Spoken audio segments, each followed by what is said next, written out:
barking at? What are you barking at? What's the thing barking at? Nobody. There's nothing out there, buddy. There's nothing out there. There's not a zero. Fucking nothing. What on earth are you barking at? Unless there is something out there that I can't see. Are you bored? Want to come up here with me? Want to come upstairs with me? Oh, goober.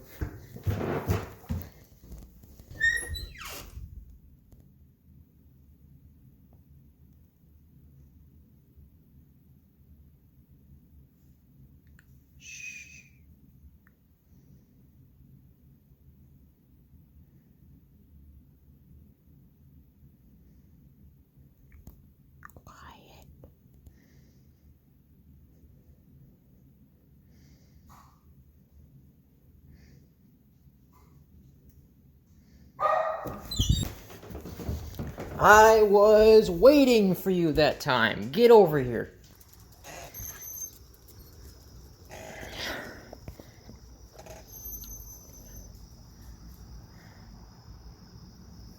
Yeah, look at that little stinker. Enjoying life.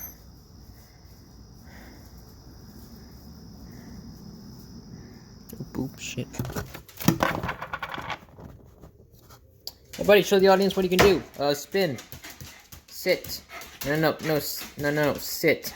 Sit. Nah, close enough.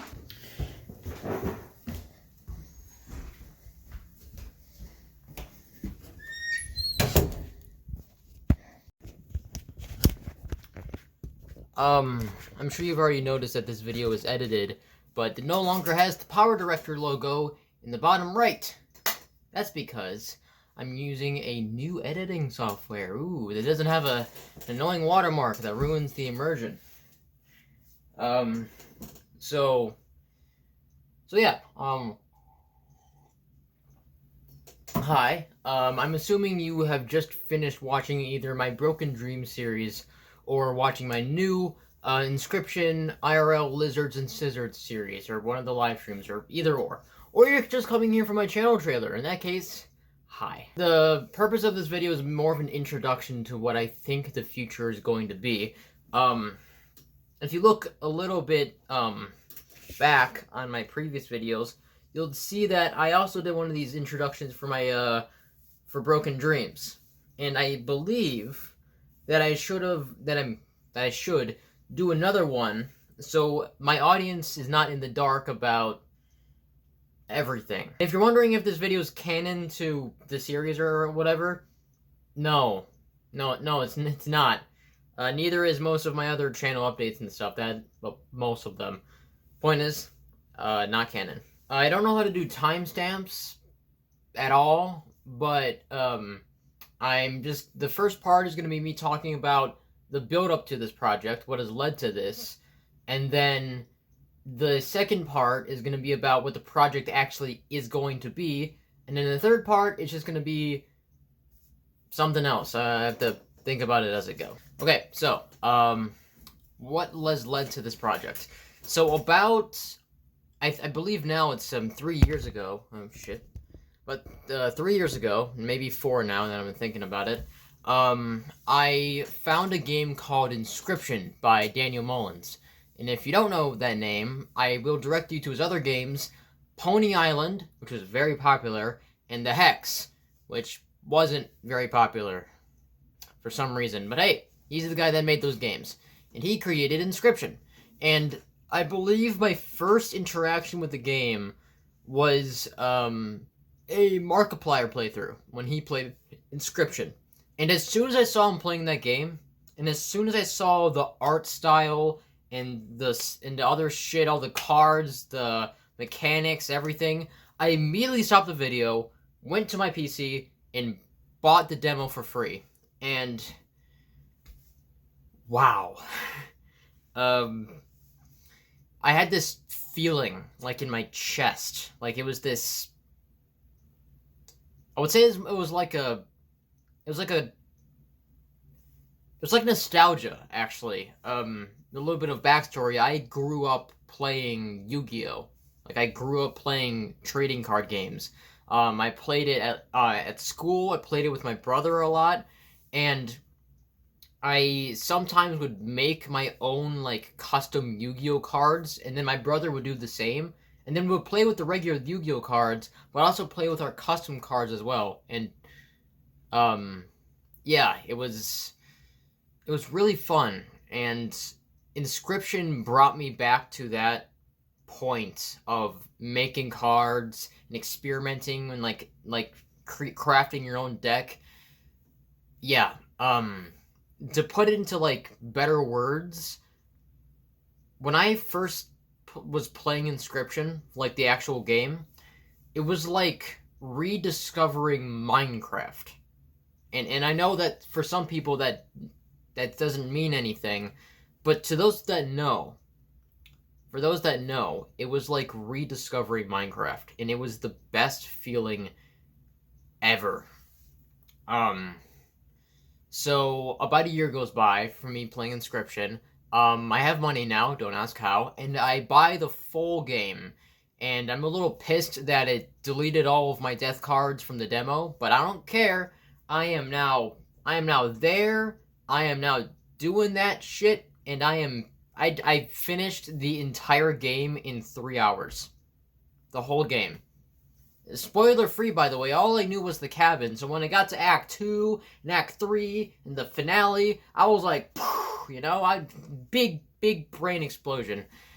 And after finishing the game, after finishing it, the first thing I did was to see if this had a Discord server anywhere, and I found one. I found the Daniel Mullins Discord server. And from there, I found the same thing over and over again that people immediately started doing after playing Inscription, was making it IRL.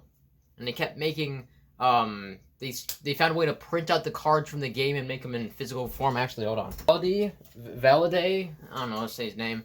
He found a way to print the cards in actual form. Like, look at this shit. I printed these out like 3 years ago, and I made them all look nice and shit. Look at this, huh? I think it's pretty cool. Yeah. I found a way to print out the cards, which I found awesome. But I always had this idea to make my own IRL version. But this thought kept going through my head every single time I wanted to start making it, was, when I make this, isn't it just going to be a copy and paste from everyone else's game? Like, it's just going to be another act, it's just going to be another Act 1 IRL recreation, and that's it. That's all it's going to be. So this thought kept going through my head, but I'm like, you know what? I'm just going to make it and see what happens. And I did. Hold on, I think I have it somewhere. Well, that's disappointing. I can't find my notebook. But in that notebook is a gigantic list of writing every single card down in Inscription that I could possibly find, and then tallying them of how many they appeared on screen. And by on screen, I mean I was watching someone else's playthrough Inscription, and noting down how many cards were on screen and thinking to myself, okay, if I'm going to recreate this scenario on the board, how many of these cards I'm going to need? I'm like, oh, there's only 4 Grizzlies on screen. Okay, I can do 4 Grizzlies. Okay, there's about, I don't know, 6 Coyotes on screen. Okay, I'll make 6 Coyotes. And I kept going and going and going, so I had a full list of a bajillion Inscription cards. I made a mental note of how many I needed to make, and then started drawing all of them. Because at the time, I didn't have access to a printer. Those cards, didn't even think about making them at the time. And so I didn't have access to a printer. I had to hand draw 120 individual cards. And then make duplicates for all of them. Which took about 2.5 months to make all that shit. But after that was done, I started working on the maps, on the encounters, on the different shit that you encounter, all the different buddies and whatever. And then, bam, finished. Well, a prototype was finished. Not the entire game, of course. The only 2 maps that existed were the Prospector, and the Angler, and that's it. Those are the only 2 maps that I made.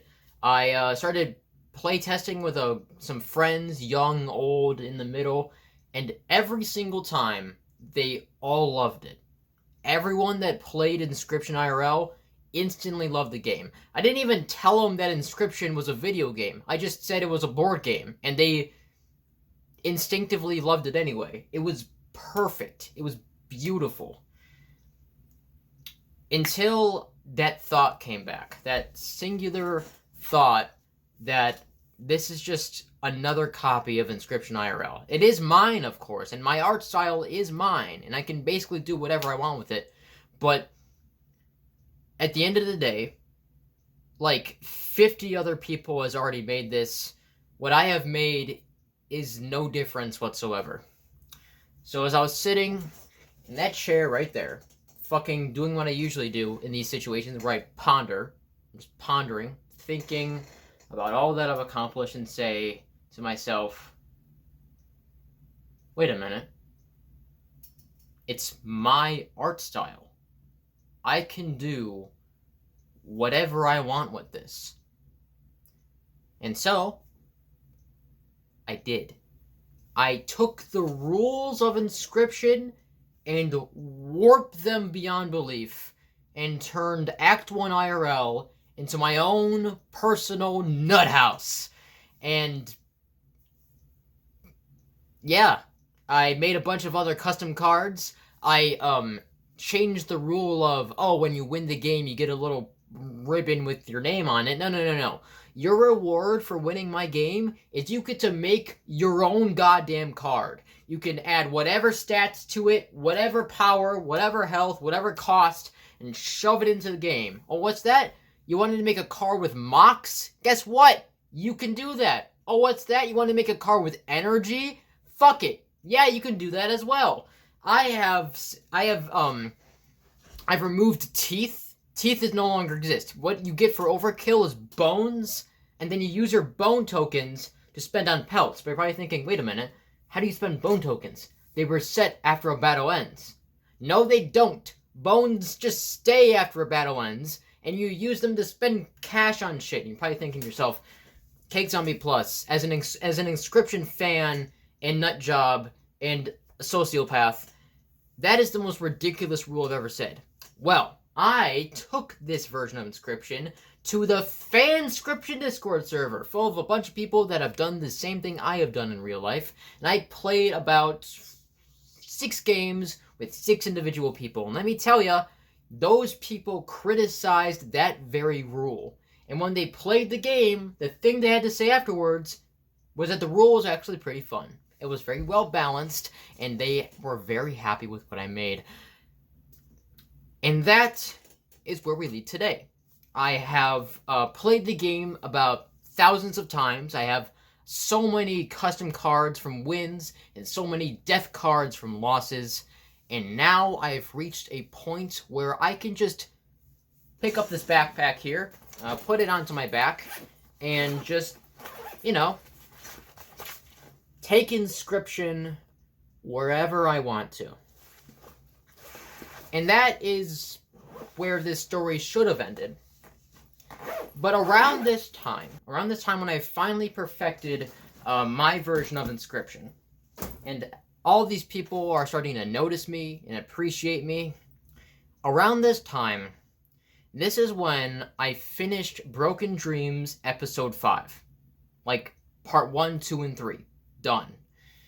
And I'm sitting here with my version of Inscription, with its own lore, with its own backstory, and people and events. A thought came into my head. Just one singular thought. Just a thought that seemed dumb at first, but the more I thought about it, the more I wanted to do it.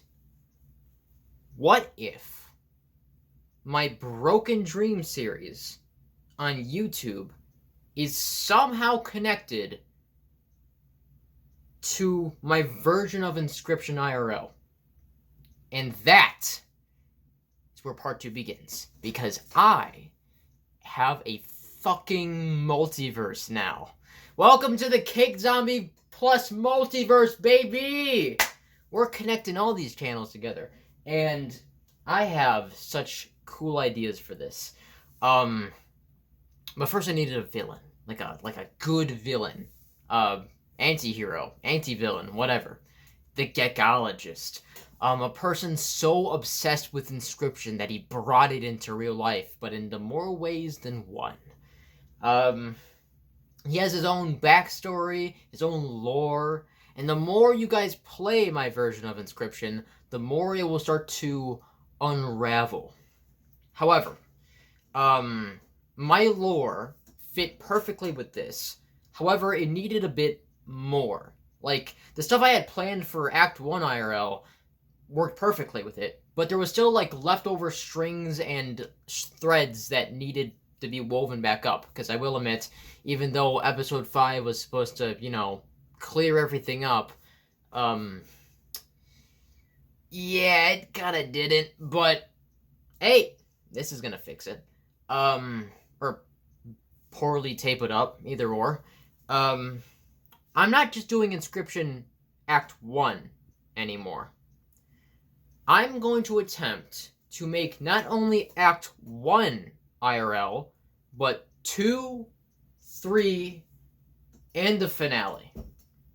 That's what I'm going to do. And all of this is going to tie in back into Broken Dreams. Now, I'm not just going to fucking base this entire series around Broken Dreams. It's like the actual game Inscryption. Just because most of the things coming from the Hex doesn't mean the entire game of Inscryption's about the Hex. It's about Inscryption with little hints of the Hex. Inscryption IRL, Lizards and Scissors, is going to be about lizards and scissors with little hints of Broken Dreams. If you haven't watched Broken Dreams and you are watching Inscryption IRL, Lizards and Scissors, you can choose the optional thing of watching Broken Dreams to understand the context, well, most of the contexts in Lizards and Scissors. You don't have to, because Lizards and Scissors is its own story nonetheless. It's just that if you want to, like, if there's, like, a name that gets dropped, or maybe a small, like, sentence that doesn't make any sense, that seems too out of character for Lizards and Scissors, you can be like, huh, maybe that's in this other series, and then you can go watch that for context. What these bits of lore will be, I don't think I can say that here, because again, this is just the introduction, not me spilling lore off on you, even though I guess that was the entirety of part 1. But anyway, so yeah, that is my epic, amazing plan. I'm going to be making the entirety of Inscryption IRL with my own twist, with my own characters and lore, and it's gonna be fantastic. Okay, part 3, extra shit. So, outside of the channel, I've been looking for a line of work that is not related to YouTube, because when I first started this channel, I had no thought of money in mind. Zero thought. Nada. Zero. But now that I'm starting to get more popular and getting more views, I will admit out loud that thought is still exactly the same. There is no fucking way that I'm going to be making money on this channel ever. And if somehow I make money in the future and I contradict this sentence, you can fucking tell me in the comment section. I don't care. But this channel is never going to make me any money, and I knew that since the very beginning. So where am I going with this? Well, I've been looking a lot into jobs recently. Like, I've been job searching like it's my full-time job. And the reason I want to get a job is obviously money, but, like, I have a vision for this series, for all of my series, and I can't accomplish that vision if I don't have the money to do so. So, I'm gonna do that. I'm gonna do that. I'm going to find a way to earn enough money for this series, because if I have cash, that means I can make this series better than it already is. So that the bestest? No, that's not a word. Better. It's gonna be greater than it was before. It's gonna be the greatest than it was before. That's the word I'm looking for. It's gonna be the greatest. And I truly believe that through hard work and zero procrastination, I can probably get this all done within, I don't know, 2 months. I'd like to thank 3 people real quick. I'd like to thank Derpy. I know that name doesn't matter here, but he is a Inscription Discord server artist, and as much as the guy hates me, probably, most of my inspiration to make this entire project came from that guy. So thank you. Number 2, I would have to say is what's his face? Is it Max? I think it's Max. Max, he's another Inscription Discord server guy, inspired me to turn this into a YouTube series. So, thanks, Max. You're cool. And as much as I claimed you were my rival, I actually have like a little bit of a deep appreciation for what you do and what you make, and I would like to keep the fake rivalry because it influences me to make more shit, even though my procrastination prevents me from doing so. So, thank you, and fuck you. But mostly thank you. But fuck you. But mostly thank you. Number 3 is Trixie, who is probably the only biggest fan of this channel besides Cat on my keyboard. Trixie, when first playing my game, just saw it as another version of Inscription IRL, but the more she kept playing it, the more she, like, immediately got into it and started asking me, like, a buttload of questions about lore and characters and stuff. So I'm like, fuck it. And I just shared with her my YouTube channel, and she has been watching my videos since. So Trixie, if you're listening to this, congratulations, you're now an official character in my story. I knight thee, thy Trixie, cool character of thy lore. May you be in service to me until my series is over, when you probably die. But anywho, that is actually the end of this video. Thanks for watching. This has been the Cake Zombie Plus, and I will see you guys in whatever my next update video is. Peace.